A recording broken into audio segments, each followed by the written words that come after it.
الذين يأكلون أموال اليتامى ظلما إنما يأكلون في بطونهم نارا وسيصلون سعيرا. يوصيكم الله في أولادكم للذكر مثل حظ الأنثيين فإن كن نساء فوق 2 فلهن ثلثا ما ترك وإن كانت واحدة فلها النصف ولأبويه لكل واحد منهما السدس مما ترك إن كان له ولد فإن لم يكن له ولد وورثه أبواه فلأمه الثلث فإن كان له إخوة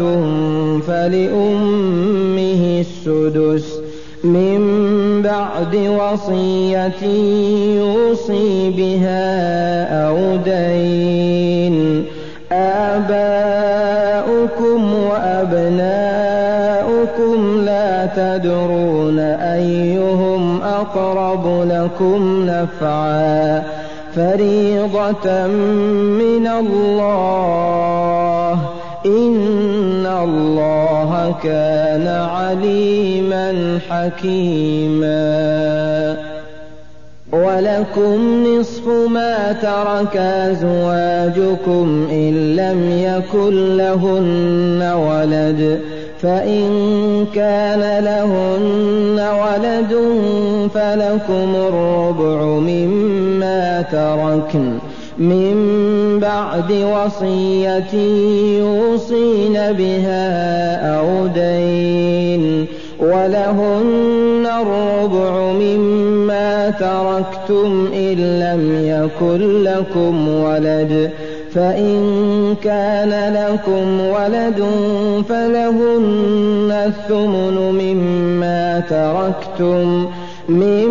بعد وصية توصون بها أو دين. وإن كان رجل يورث كلالة أو امرأة وله أخ أو أخت فلكل واحد منهما السدس فإن كانوا أكثر من ذلك فهم شركاء في الثلث من بعد وصية يوصى بها أو دين غير مضار وصية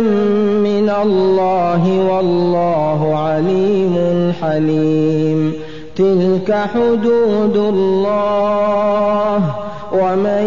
يطع الله ورسوله يدخله جنات تجري من تحتها الأنهار خالدين فيها وذلك الفوز العظيم. ومن يعص الله ورسوله ويتعد حدوده يدخله نارا خالدا فيها وله عذاب مهين. واللاتي يأتين الفاحشة من نسائكم فاستشهدوا عليهن 4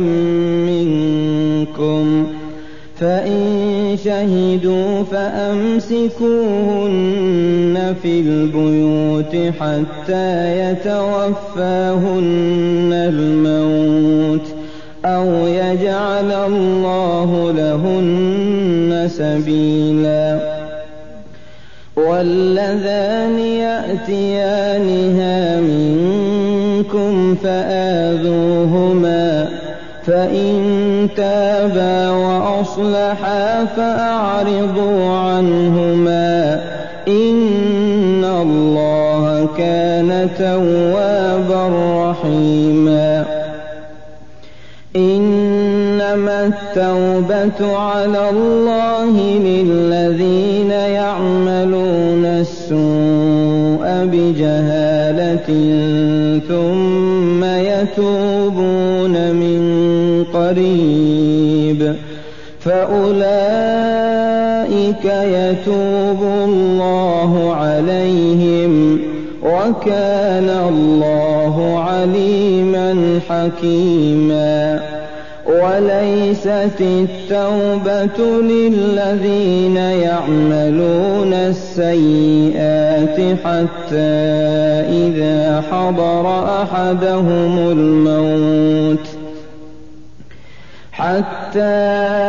إذا حضر أحدهم الموت قال إني تبت الآن ولا الذين يموتون وهم كفار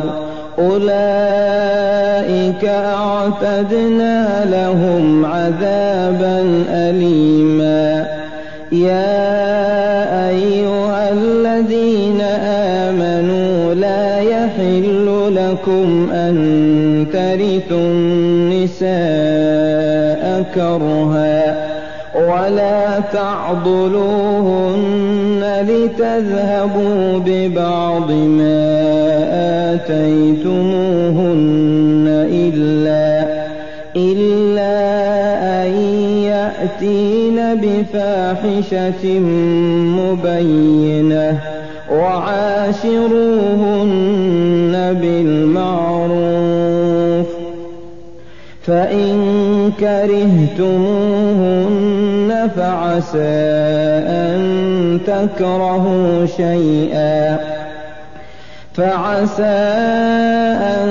تكرهوا شيئا ويجعل الله فيه خيرا كثيرا وإن أردتم استبدال زوج مكان زوج وآتيتم إحداهن قنطارا فلا تأخذوا منه شيئا أتأخذونه بهتانا وإثما مبينا